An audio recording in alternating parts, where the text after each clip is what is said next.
el expansionismo italiano bajo Mussolini. Empezamos en el primer punto, que es la situación tras el final de la Primera Guerra Mundial. Los factores que influyeron en la política exterior de Mussolini son los siguientes: la posición geográfica italiana y sus limitados recursos económicos, el Tratado de Versalles visto como una humillación, la idea nacionalista de que Italia debía convertirse en un gran imperio, la ideología fascista y los cambios en el contexto internacional. Parte de estos factores son previos a la llegada de Mussolini al poder. De hecho, las decisiones del Tratado de Versalles fueron vistas por muchos italianos como una humillación. Es cierto que Italia recibió el Alto Adagio, el Trentino e Istria, pero no consiguió Dalmacia ni alguna de las excolonias alemanas de África, tal como se había prometido en el Tratado de Londres de 1915, que era el tratado que había llevado a Italia a involucrarse en la guerra. Especialmente sangrante fue el hecho de que la ciudad de Fiume, actual Rijeka, con mayoría de población italiana, pasase a formar parte del nuevo reino de Yugoslavia. En septiembre de 1919, el escritor Daniele D'Annunzio, junto a 2.600 excombatientes, ocupó Fiume por la fuerza. El gobierno italiano intentó sin éxito presionar a D'Annunzio para que se retirase, y en respuesta este acabó creando una especie de autogobierno dentro de la ciudad con muchas de las características que luego sería el fascismo. Finalmente, D'Annunzio y sus seguidores fueron expulsados de forma violenta en diciembre de 1920. Fiume se convirtió en una ciudad libre y por último se incorporó en Italia en 1924. Los acontecimientos de Fiume fueron determinantes para los fascistas a la hora de crear una forma de actuar en política exterior basada en el nacionalismo extremo, la denuncia del Tratado de Versalles y el uso de la violencia. Apartado 2. La política exterior de Mussolini. Las bases de su política exterior. Mussolini no tenía una idea clara sobre cuál iba a ser la dirección de su política exterior, pero una vez en el poder desarrolló los siguientes objetivos. Y voy a destacar que Mussolini no tenía una idea clara, y es que vemos que el gobierno de Mussolini y en general toda la vida de Mussolini es un poco que va a bandazos. Por ejemplo, al principio Mussolini pues estaba en contra de todo lo militar, pertenecía a un grupo socialista, y luego terminó siendo pues uno de los líderes de Italia más militaristas y pues que tenía ideología fascista. Entonces no es nada raro que no tuviese muy claro lo que iba a hacer en el futuro. Vale, ¿cuáles son los siguientes objetivos que desarrolló? El primero, incrementar el orgullo nacional italiano, era muy nacionalista. También tenía que consolidar su régimen, tenía que estar en el poder y que su poder estuviese consolidado. Tenía que revisar el Tratado de Versalles porque ni él ni nadie habían quedado contentos con lo que se había firmado. También quería dominar los Balcanes y el Mediterráneo, crear un imperio en África, porque como no había podido heredar o ganar las excolonias alemanas, tampoco estaba contento con eso, y extender la ideología fascista, que de hecho en España fue así, comenzó la dictadura de Primo de Rivera con ideología fascista. Existen varios factores que explican estos objetivos. Por un lado, el afán por revisar los acuerdos de Versalles conecta con el deseo de aumentar el orgullo nacional italiano y con el deseo de convertir a Italia en una potencia a tener en cuenta a nivel internacional. El expansionismo defendido por el fascismo parte de la idea de que Mussolini, que su nueva Italia era heredera de la antigua Roma y que por tanto debía construir un segundo imperio romano en el Mediterráneo. Por otro lado, la política económica fascista fue otro elemento importante que influyó en la política exterior. Los intentos de Mussolini por mejorar la economía de su país, como os conté en el tema anterior, o sea, 2 vídeos anteriores, en la batalla del grano, en la batalla de la lira, etc., acabaron fracasando. Así que con una política exterior agresiva y exitosa se veía como una eficaz forma de hacer que la gente no fuese consciente de semejantes fallos. El posterior desarrollo de la autarquía, que también os conté en vídeos anteriores, hacía inevitable el expansionismo dada la carencia que tenía Italia de importantes materias primas. Pasamos al tercer apartado, la política exterior de Mussolini entre 1924 y 1933. En esta época la política exterior italiana fue un tanto errática. Como ya os he contado antes, todo era muy errático. En ocasiones Mussolini cooperaba con otras potencias para promover la paz. Otras veces su agresividad iba directamente en contra de esta idea. El problema venía de que Mussolini estaba aún luchando por consolidarse en el poder y por tanto utilizaba la política exterior para lograr este objetivo, intentando mostrarse fuerte ante las masas, pero tranquilizando a aquellos elementos del mundo de la política y la economía que eran contrarios a las nuevas aventuras bélicas. Él quería que los italianos no le viesen como alguien muy fuerte, pero tampoco quería pues que fuese amenazante para otras potencias, para que así le iban a dificultar consolidar el poder. Prefería primero parecer como débil, y cuando estuviese consolidado mostrar verdaderamente su poder. El primer campo de actuación de Mussolini se situó en los Balcanes.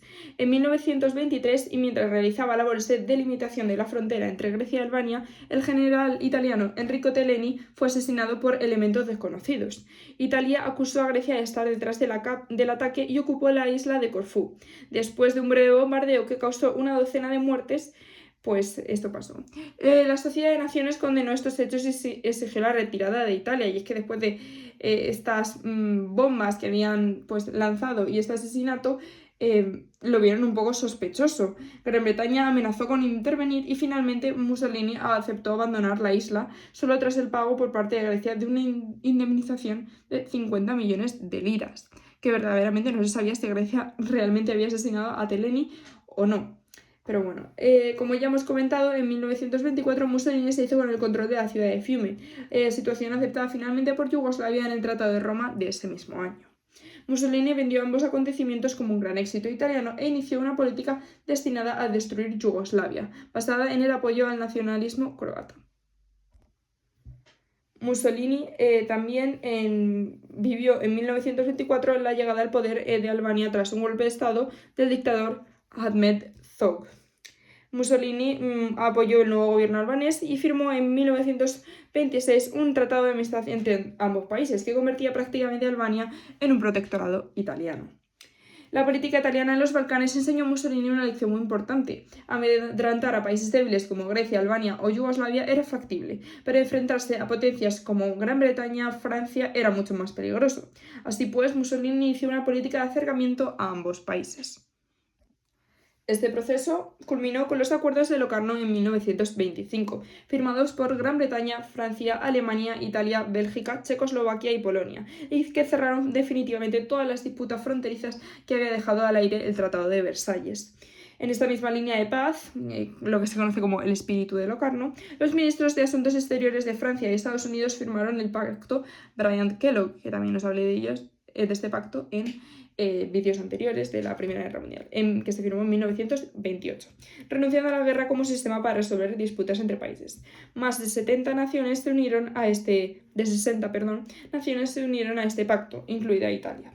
Mussolini fue nuevamente capaz de vender su actuación en Locarno como un nuevo éxito, pero para él el espíritu de Locarno solo era una excusa para disimular sus auténticas intenciones.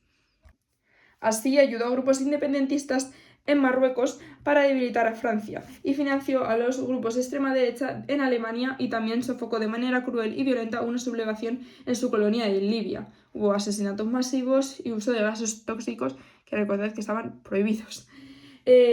Una vez que se sintió fuerte y con un poder consolidado, como os he contado antes, su política exterior se volvió mucho más ambiciosa y violenta. El momento crítico fue en 1933 con la llegada de Hitler al poder, que fue vista por Mussolini como una oportunidad para desarrollar sus auténticas intenciones. Continúo con el punto cuarto, que es el expansionismo italiano entre 1933 y 1940.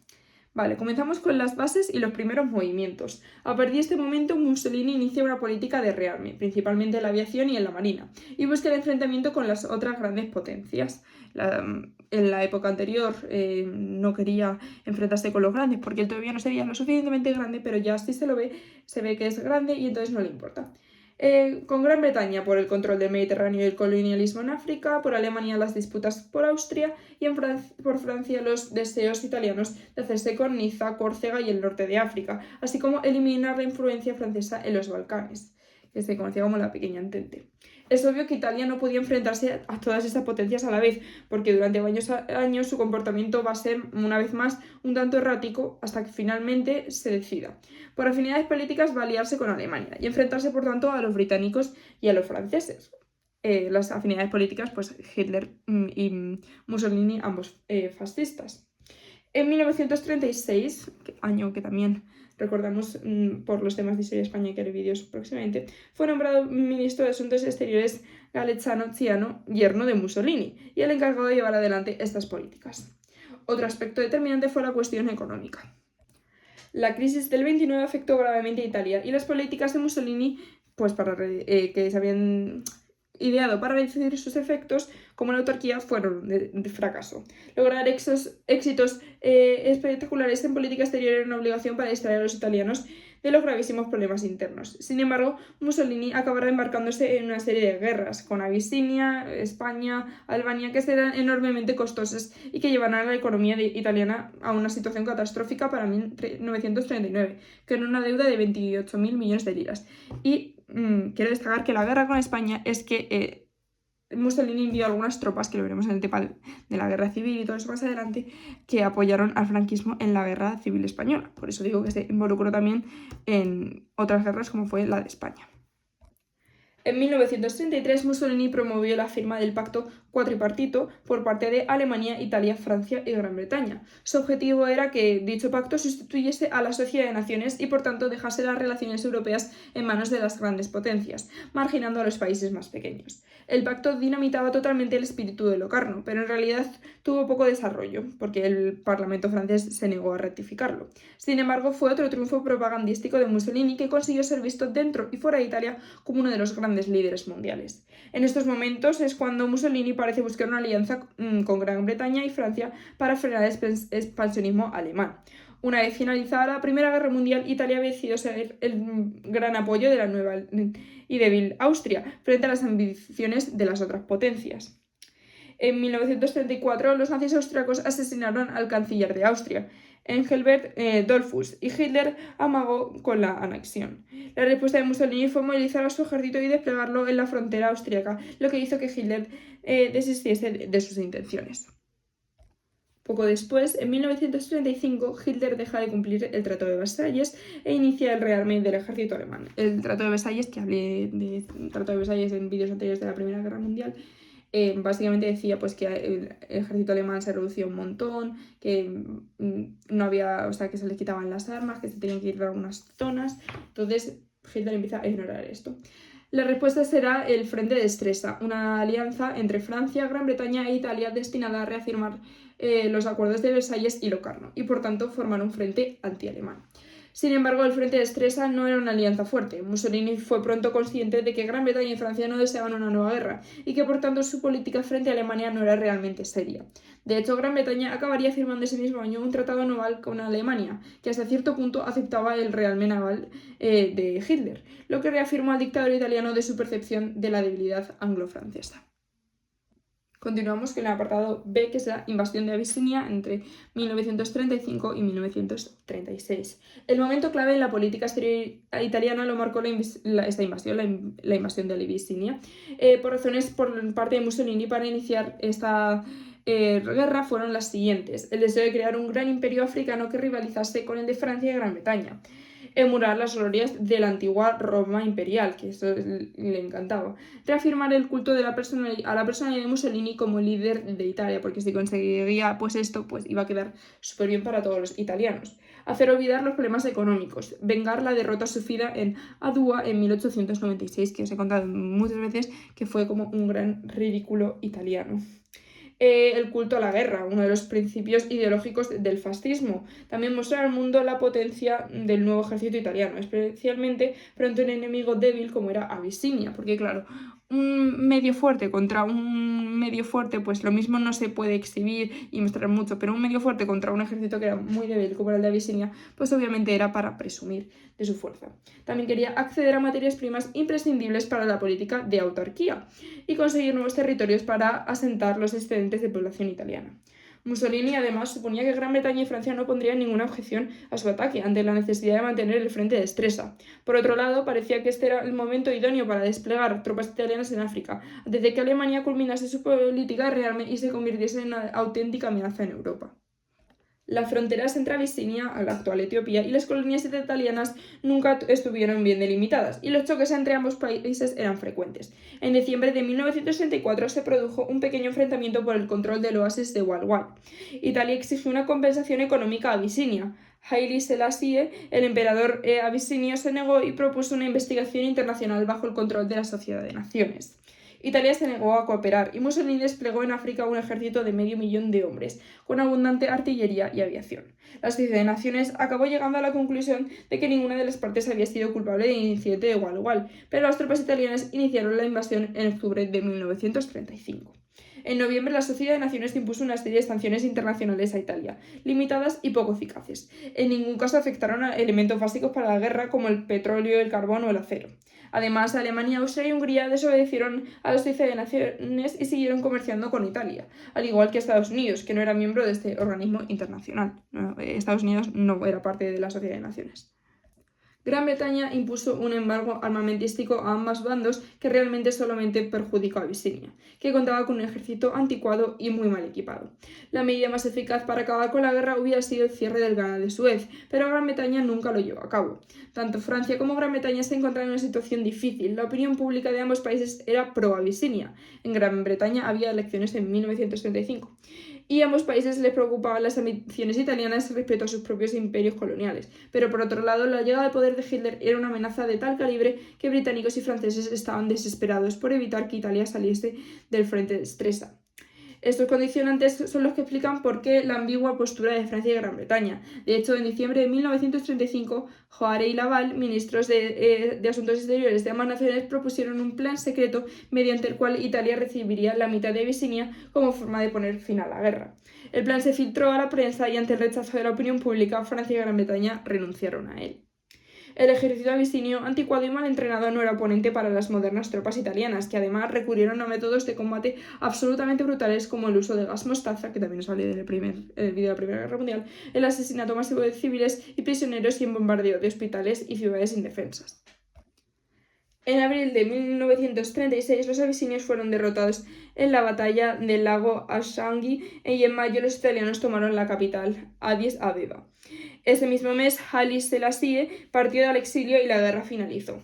Italia ocupó toda Etiopía, la unió a sus colonias de Somalia y Eritrea y creó el África Oriental Italiana. En mayo de 1933, Selassie se dirigió a la Asamblea de la Sociedad de Naciones y pronunció un durísimo discurso criticando la inacción de la mayoría de los países miembros.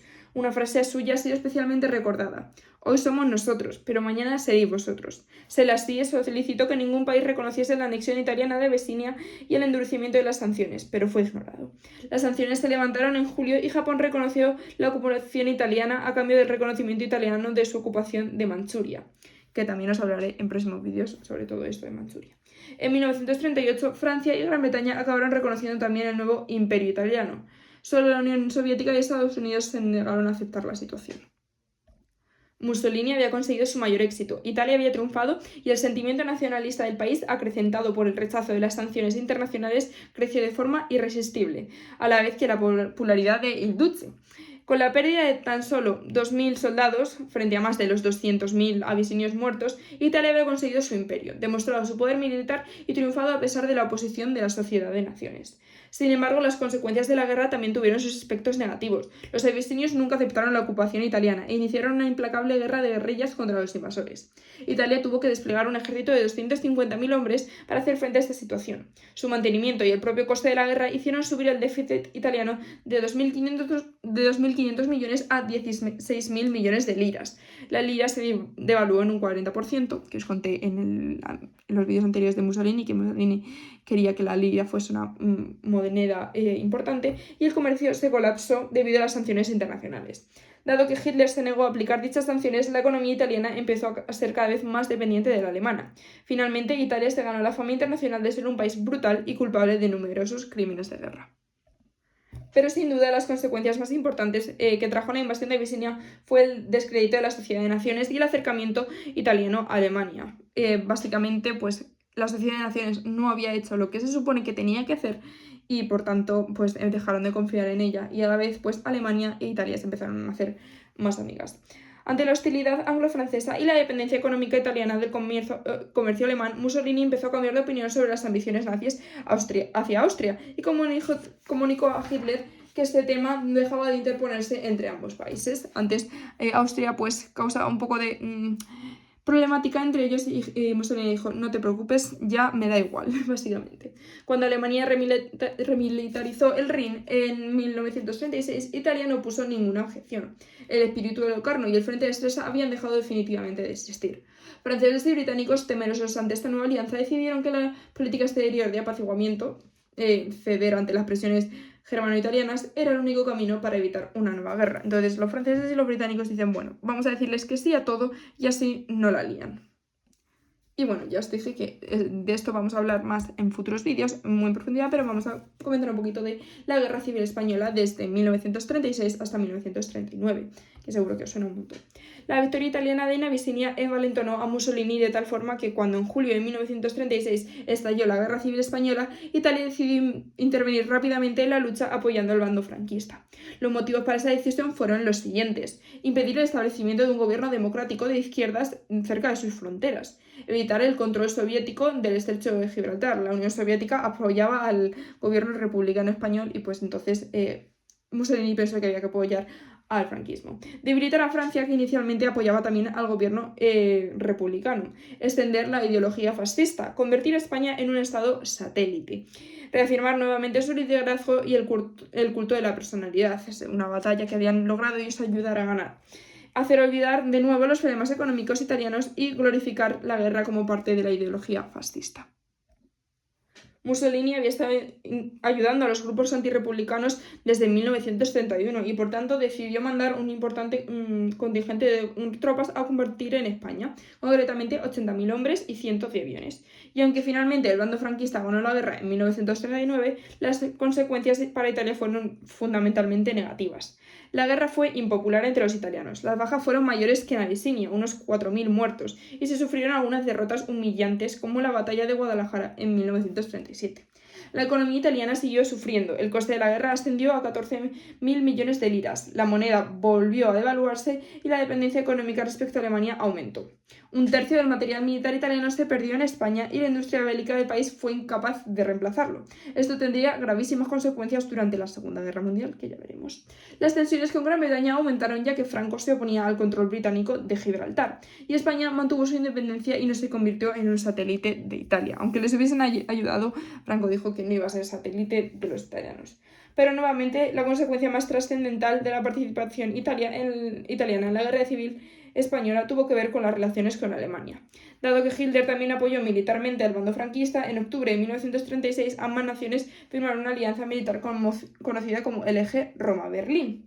En 1937, Alemania, Italia y Japón firmaron el Pacto Antikomintern, una alianza militar anticomunista, o sea, enemiga de la Unión Soviética y que puede verse como una ampliación del eje que os he hablado, Roma-Berlín, con la incorporación de Japón. Ese mismo año, Italia abandonó la Sociedad de Naciones. La unión germano-italiana se plasmó en la anexión alemana de Austria en 1938, a la que, a diferencia de 1934, Mussolini no puso ninguna objeción.